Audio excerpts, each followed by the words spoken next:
नमस्कार दोस्तों, जहां जहां एल्विस यादव होते हैं वह कंट्रोवर्सी होना आम बात है, क्योंकि लोगों की जो जलन है वो इस कदर बढ़ चुकी है। ये लड़का जब भी कुछ करता है तो लोगों का ईर्ष्यापन जो है वो उतना ही बड़ा होता है। एक और मामला चल रहा है, नई कंट्रोवर्सी आ चुकी है एल्विस यादव और प्रिंस नरुला के बीच में। ये दोनों रोडीज के जजेज हैं। ये मामला स्टार्ट होता है साथियों जब रोडीज के अंदर कंटेस्टेंट को चुनने की प्रक्रिया होती है और वहां पर एल्विस यादव अपने जो 10,000 रोडियम होते हैं वो उनको खर्च कर देते हैं। अब उनके पास कोई रोडियम नहीं बचते हैं तो इस वजह से उनको एक टारगेट दिया जाता है प्रिंस को एंड एल्विस यादव को, जहां पर उन्हें जीतना होता है। तो पहला टारगेट होता है पंजा लड़ाने का, जहां पर एल्विस यादव कहीं ना कहीं भारी पड़ते हुए नजर आते हैं प्रिंस नरुला पे। इसलिए क्या है, वो लॉक कर लेते हैं और वहां वो कुश्ती एक तरीके की बराबर रह जाती है। लेकिन उसके बाद एक और टारगेट दिया जाता है कि उनको एक दूरी पर चढ़ना होता है, ऊंचाई पर, वहां पर एक जो डंका होता है जो भी वो बजाना होता है।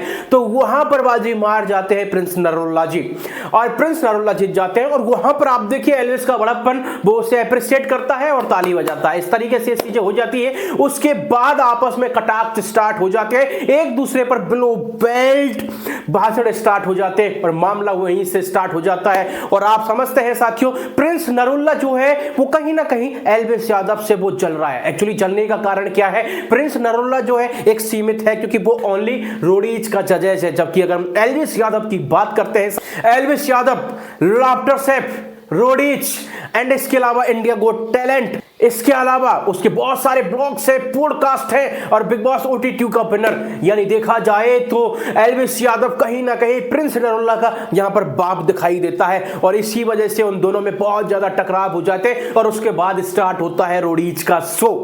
वहां पर दोनों में हो जाती है लड़ाई बहुत शानदार तरीके से। आइए दिखाता हूं किस तरीके से दोनों अपने कटाक्ष शब्दों का यूज करते हैं। संभाल लो अपना टाइम भाई, संभाला हुआ भाई, हमारा तो चल रहा है, हमारा भी 10 साल से चलता ही आ रहा है, नहीं चल रहा। चल चल हमारे जैसे सांप होते जिन पे केस लग रखे हैं, तेरे पे केस लग रखा है, हमारे पे नहीं। तेरे रैप का मैं कैसे रैप पे घूमूंगा, समझ नहीं आएगा। तो यहां पर देख रहे हैं प्रिंस नरुला कहने के अपने आप को एक तरीके का महसूस कर रहे हैं कि उनकी बेइज्जती हो रही है। वो खिसियाने की तरह हो जाते हैं, जो खिसियानी बिल्ली होती है ना उस तरीके की। और इस वजह से आप देखिए वो एल्विस यादव के लिए बोल रहे हैं कि मैं रैप्टा मार दूंगा तेरे। और बात काफी बढ़ जाती है वहां पर। जो एल्विस की चीजें होती हैं कि उनके ऊपर जिस तरीके से वो जो आरोप चल रहा है झूठा, एक सांप के जहर वाला, तो कहीं ना कहीं उस चीज को भी उनके ऊपर देते हैं। क्योंकि जब होता है ना, जब दो पक्ष आपस में लड़ाई लड़ रहे होते हैं और जब पार नहीं पड़ती है, जब पक्ष वो हारा होता है ना, तो हारा हुआ पक्ष क्या है, फिर शब्दों से ऐसे बिलो बेल्ट जाता है और कटाक्ष करने में लग जाता है। और ऐसा ही कहीं यहां पर प्रिंस नरुला जी करते हुए नजर आ रहे हैं। लेकिन प्रिंस नरुला जी भूल रहे हैं कि एल्विस का जो फैन फॉलोइंग है वो बहुत बड़ा है। बेटा तुझे मसल देंगे, इसके फैंस जो हैं वो आपको क्रैश कर देंगे सोशल मीडिया पर। और आपको मैं बता दूं साथियों, उसके बाद प्रिंस नरुला जब लाइव आता है इंस्टाग्राम पर, उसके मात्र 4,000 लाइव ऑडियंस रहते हैं। तो आप देख लीजिए कहीं ना कहीं प्रिंस नरुला जो है एक चींटी के बराबर है। एल्विस यादव जब किसी रोड शो के लिए निकलता है तो मैं बता दूं 4,000 तो उनके पीछे लोगों की भीड़ रहती है, उनके फैंस उनके साथ रहते हैं।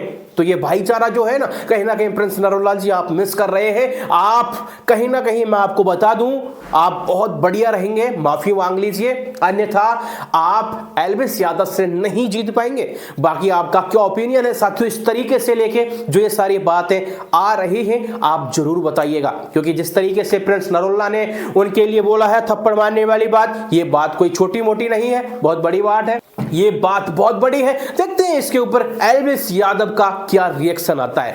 बने रहिएगा इसी चैनल पर, मिलते हैं ऐसे एक और नए वीडियो के साथ में। Thank you, love you all.